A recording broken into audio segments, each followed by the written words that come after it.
Hey guys, how's it going? Welcome back to the channel. In today's video, I'm going to be walking you through how I change out my NVMe M.2 SSD. So in this video, I'm going to go over all the tools that you're going to need.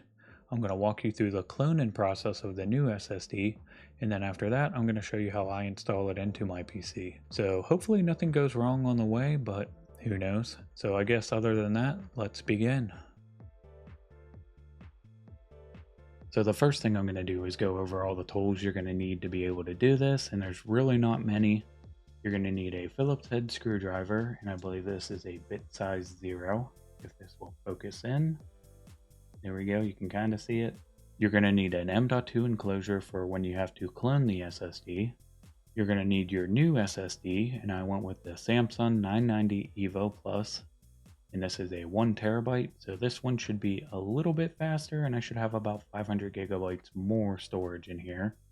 I bought this a couple months ago. When I bought it, it was about $84. I currently don't know what it's listed at, and I'll pretty much pop something up on the screen showing what the current price is. So the last thing I have are some replacement thermal pads, and these are for your M.2 heatsink. I don't know if I'm going to need these or not. I don't know what the current one in my PC looks like. I don't know if it's going to fall apart once I remove it, but I kind of just wanted to have extras just in case. But I will link everything I just showed here down in the description. Okay, so now I'm going to go over how to clone the SSD. So I removed my new SSD out of the packaging. So here it is. So I'm going to set this right here. So I grab my M.2 enclosure and I got to open it up to put it in there.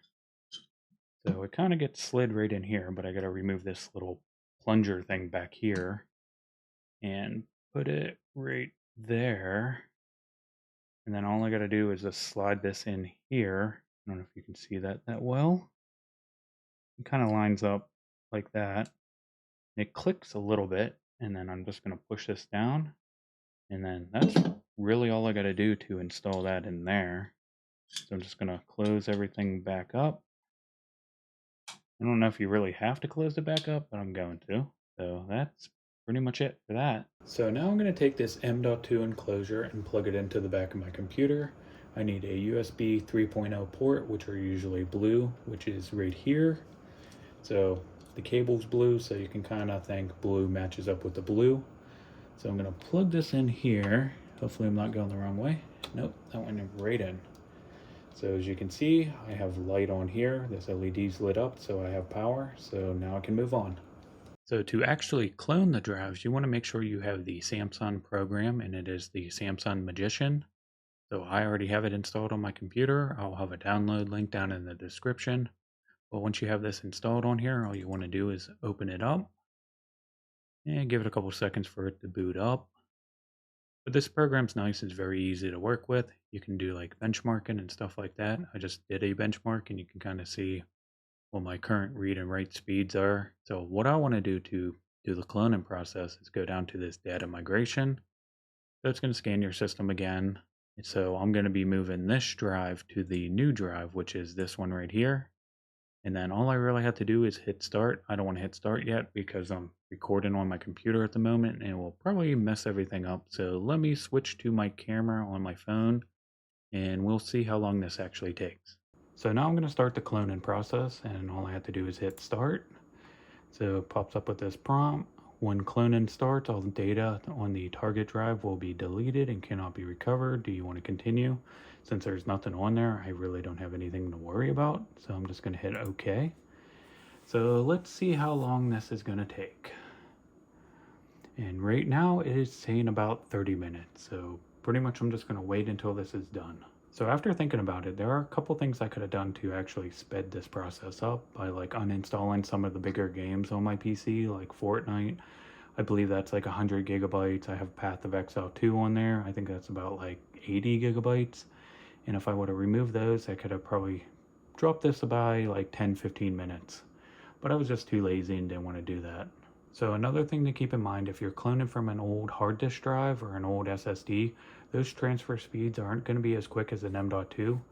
As you can see right down here, I'm getting about like 200 megabytes per second, but an old hard disk drive, you're not going to see those kind of results. So it's actually going to make this process a lot slower. Alright, as you can see, the data migration is complete. It's 100% done. It only took almost 32 minutes to complete. So I guess now I can just pretty much shut everything down and I can move on to pretty much swapping out the M.2s. So as you can see, I shut down my computer. So now I want to go back to the power supply and turn off this switch. And I'm missing completely. And then I'm just going to pull out the plug just in case. And then I'm going to hold down the power button for a couple of seconds to discharge any electricity in the PC.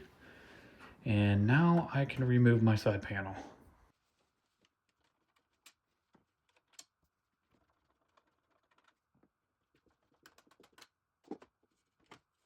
So the M.2 slot I need to get to is right above the GPU, right behind this panel right here, if you can kind of see it.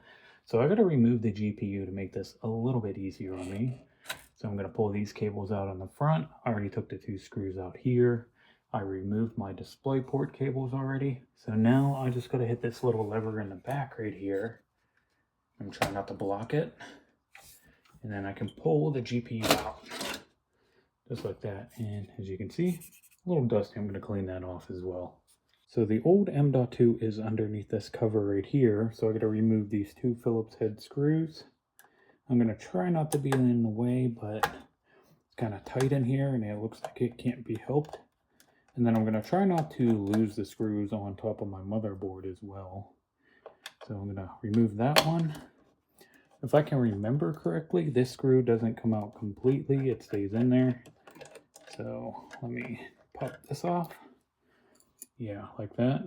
And that thermal pad actually does not look too bad at all. So you can kind of see it was touching right there, but doesn't really look like it was touching anywhere else. So I think I'm just going to use it still and not really worry about swapping it out. So to remove the old M.2, I've got another screw I got to take out, which is right here. And so I'm just going to unscrew this. And then it should just pop up, just like that. Then you can pull this out. And that's pretty simple. So when you take the old M.2 out, try not to lose this screw because you're going to need it again. I dropped it and it kind of fell right through these little wire conduit things. So I had to flip my computer over and take off the other side panel so I could actually get this screw out. So now I'm going to take the new SSD and install it into the motherboard. And this kind of gets inserted at an angle. So just like that, you can kind of feel it slide into its spot. So I just want to push a little bit, but not too hard, and kind of just let it fall into place. So now I'm going to take that real small screw that I pretty much lost before, and then I'm going to push the M.2 down, and then take it, and then just pretty much screw that down.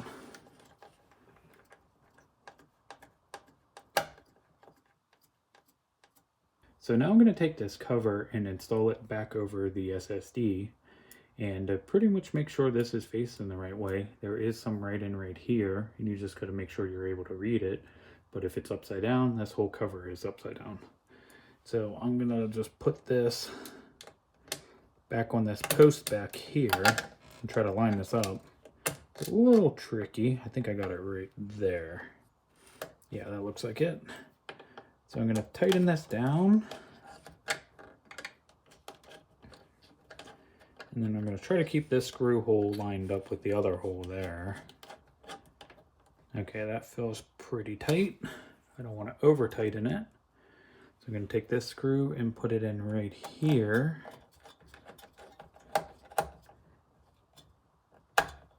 Okay, that's down, and that looks pretty good. So now I'm going to take my GPU and install it back onto the motherboard. Just got to make sure everything is lined up properly. And make sure that goes down and push a little bit. And that's in place. Then I'm going to take the 2 screws I took out back here and put them back in. If I can get them to line up properly. Okay, there's one. And here is number 2. It gets that one there, yep. So now I can take my PCIe cable and install it back in the front. Maybe, if it will go in. There we go. Make sure that's secure. Now I can turn this upright. So I'm gonna hold off on putting my side panel back on, but I gotta pretty much plug in all the cables I removed earlier. So I'm plugging in my DisplayPort cables. And then I am gonna plug in the power cable for the power supply, because I'm gonna test it out first before I put the side panel back on. All right, let's hit the power button and see if it's working properly. If it goes into the BIOS, I probably have an issue, which I would have to troubleshoot. So hopefully I don't have to do anything like that. If it goes into Windows, it should be pretty well normal. So I'm waiting for it to post. Looks like it's doing something. Yep, there's the MAG logo. So that's a good sign. It does not look like it's going into the BIOS. Nope, it's going right into Windows. So that worked out pretty perfectly. I'm happy about that. So now I'm just gonna update everything and make sure everything is working properly, and then I can put my side panel back on, and then I am done.